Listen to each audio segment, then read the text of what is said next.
So today we are changing the rear pad slap. Other side was already done. I'm just walking you guys through on how quick and easy this is. You don't need a module. You don't need a module for the electronic e-brake. You don't have to do anything with the maintenance mode. You don't even have to disconnect the wire for the actual motor to the electronic e-brake. Hopefully you guys can see me okay. So what you're going to need for this job is a metric Allen wrench number 7. That's this guy right here. And then you're going to need a compressor, piston compressor tool. I got this kit for like 20 bucks off of Amazon. It's cheap. It comes with all of these attachments on here. We're using a number 6 for our size for our piston. So let me show you guys what you're going to have to do inside the car to do this the right way. We want to be in gear, parking brake off. We do not want this brake on. If this brake is on, you're going to run into issues. You're going to have to get the car towed, and Honda's going to have to put it in the maintenance mode to release the parking brake. So keep this off. Have this in gear on a flat surface. Chalk the rear tire, and then just all you have to do is barely jack up the car enough to get this tire off the ground in the back, and you're going to have 3 points of contact. You're going to have the 2 fronts and the rear. Next, always loosen up your brake fluid just so you have a little bit of air in there, the compression. Okay, so I'm going to start taking the tire off, and then I'm going to show you guys what we're going to have to do next. All right, so the tire is off. Next thing we're going to have to do here is take these little plugs out. Okay, this is going to reveal the number 7 Allen key bolt on these.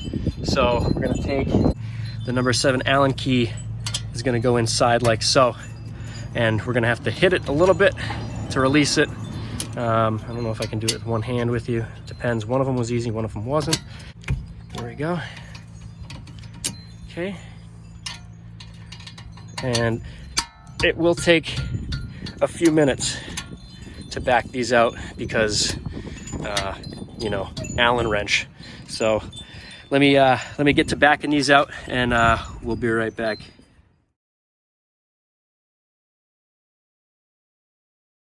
All right, guys. So we are back. Okay, we have our Allen bolts up here loose. We just got to remove this wire, both sides. Okay. And cringe on the paint. All right, so the wire's out. Now, okay, all you got to do is just wiggle this whole unit off of the rotor. So it's a little more difficult than the other side here. So we'll just work it as needed. Okay. There she goes. Now, one pad's staying, one pad's going with it. This is what happened on the other side too. These are my original pads that I've had on here for 2 years. They've lasted me 2 years, and they're actually almost down to metal right now. They're pretty much down to metal.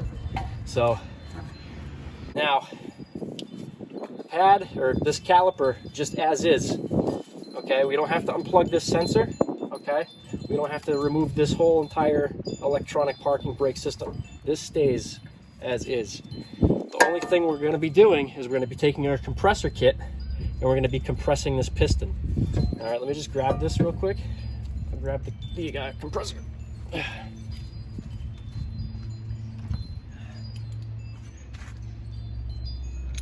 And let me just do this so we can, I don't know, I can't see if it's viewing or not. It's a little out of frame, so let me, there we go. Fisheye it. So, now, this is the most difficult part out of the entire job because you're fighting with this stupid thing with gravity.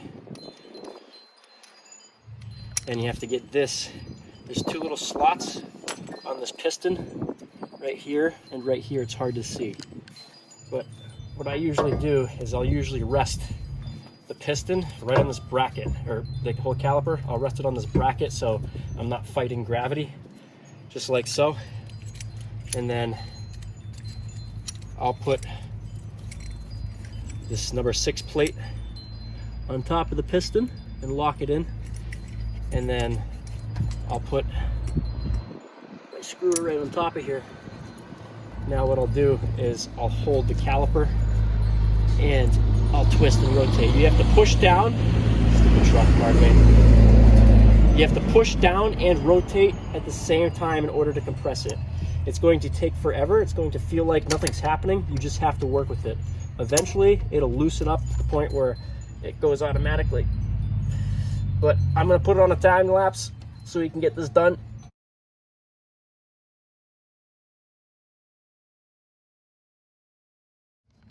All right, so if you can see, it's not fully complete yet, but I wanted to show you the difference. I started with the piston way the heck up here. It's almost fully compressed, we're almost flush, and this will stop turning freely when it's fully compressed. So you just keep rotating and pushing down it simultaneously until this stops. I got a few more turns, I think, and then we'll put the pads in. All right.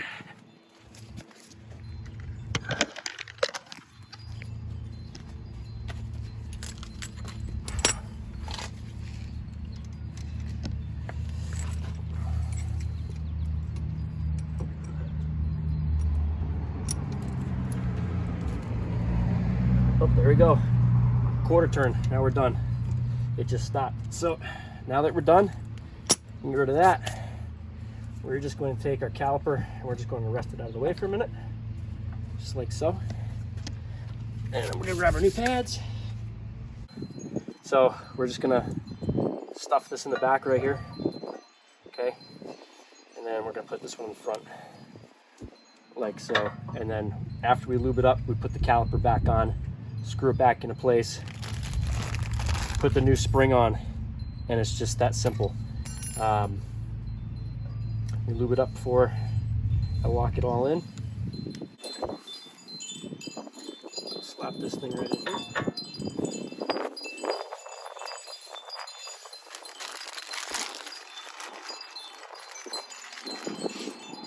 Now,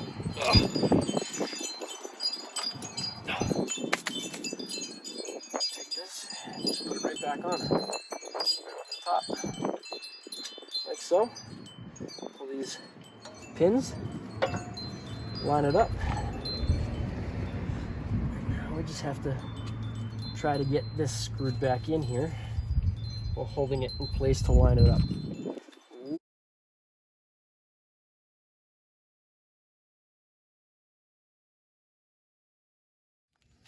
All right, so we got them back in, a couple turns, get them all tightened down.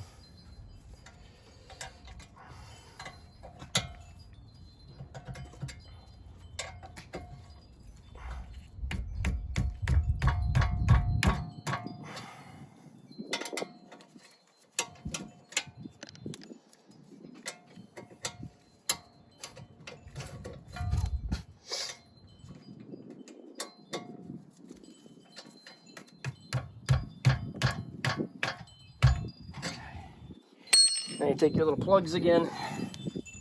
The wind blew one of mine away. Oh, here it is. Put your little plugs again. Protect the Allen wrenches. Put them back in there. Now, still spins freely. All right, so what we're gonna do is we're gonna go pump the brake. So you guys can see, everything's locked in. We're gonna go close up the brake fluid reservoir. And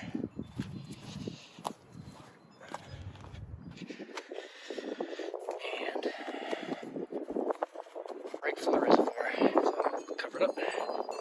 Forgot the spring, so we're gonna pop that in.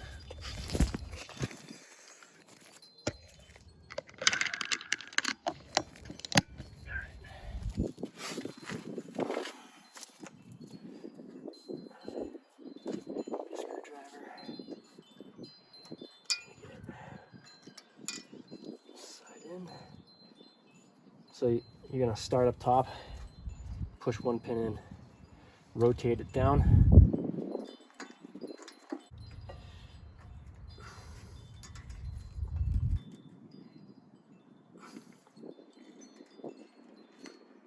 There it is. So after you flex that in there, just like to give a little, make sure it's fully in.